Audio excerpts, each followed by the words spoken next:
আপনি অবাক হবেন, আমি কাউকে কটাক্ষ করতে চাই না, কিন্তু 2016 সালের পর থেকে বা 2011 সালে আমি প্রথম নির্বাচিত হই, তখন থেকে আমি বাংলাদেশ সরকারের একটি মন্ত্রণালয় আছে, সংস্কৃতি বিষয়ক মন্ত্রণালয়, তার পেছনে দৌড়াচ্ছি যে উস্তাদ আলাউদ্দিন খাঁর স্মৃতি বিজড়িত যে স্থাপনাগুলো আছে সেটাকে হেরিটেজ ঘোষণা করে তাকে তার ডেভেলপমেন্ট করা হোক।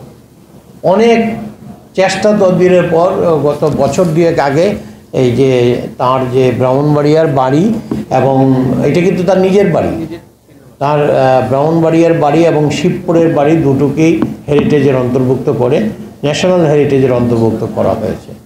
এখন এটা ডেভেলপমেন্টের জন্য আমরা চেষ্টা করছি, আমরা নিজেরাও করতে পারছি না, যেহেতু আমরা জানি সরকারি উদ্যোগ এটা, কিন্তু এত বিলম্বিত অবস্থায়, অথচ দেখেন এখানে সংস্কৃতির বড় বড় কর্ণধারেরাও মন্ত্রী ছিলেন, এটা করতে পারছি না। তবে আমি আপনাদেরকে প্রতিশ্রুতি দেই এটা করতে পারবো। আমি নাম বলবো না, কোনো একজন বড় সরকারি কর্মকর্তা উনি ব্রাহ্মণবাড়িয়া প্রেস ক্লাবের যে ক্ষতি হয়েছে 2021 সালে, এটাকে আমি ছোটো করে দেখছি না, 2-4টা ঢিল পড়েছিল, ভাঙা গেছে, অনেক টাকা দিয়েছে। আলাউদ্দিন খাঁর সঙ্গীতাঙ্গন পুড়ে ছাই করে দিয়েছে, সেখানে আমাদের সংস্কৃতি প্রতিমন্ত্রী দেখতে গিয়েছিলেন, টাকা আজ পর্যন্ত যায়।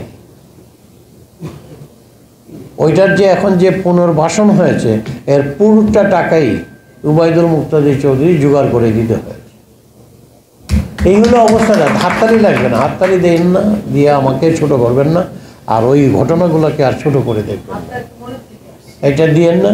কারণ আপনারা হয়তো অবাক হবেন, আমি বললাম যে আপনারা যেহেতু আজকে এখানে আসছেন, আমি ধরে নেব যে আপনারা আলাউদ্দিন খাঁর প্রতি আপনাদের অনুরক্তি আছে, আপনাদের অনুরাগ আছে। যদি থাকে তাহলে আমি বলবো আসেন, সামনে আসেন। এই ব্রাহ্মণবাড়িয়া শহরে এই সকালবেলা ঘুম থেকে উঠে সঙ্গীতের সুর মূর্ছনা শোনা যেত। আমি খুব ছোট্ট সময়, আমি যদিও শহরের লোক নই, খুবই আমি গেঁয়ো মানুষ, গ্রামের জন্ম, গ্রামে বড় হয়নি, শহরেই বড় হয়েছি, কিন্তু গেঁয়ো মানুষ, গ্রামে জন্ম হয়েছে। আমি যখন শহরে আসতাম শুনতাম কি সুন্দর সুর মূর্ছনা, এখন শুনতে পাবেন না। আপনার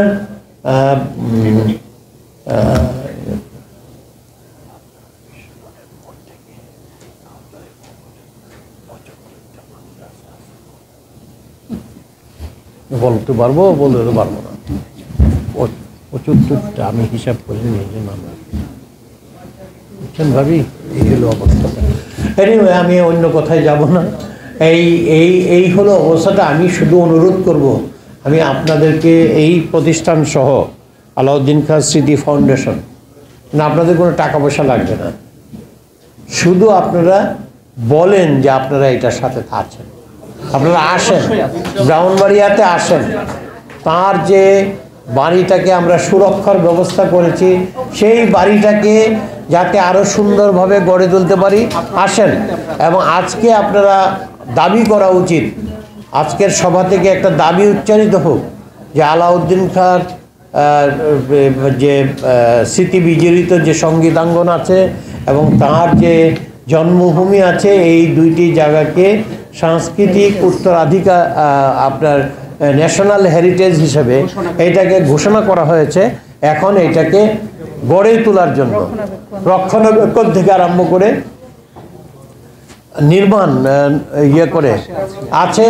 এই দাবিটা আজকে যাক আপনাদের হয়ে, আপনাদের সংগঠনের পক্ষ থেকে রোজই আপনারা দেন এটাকে ডেভেলপ করার জন্য।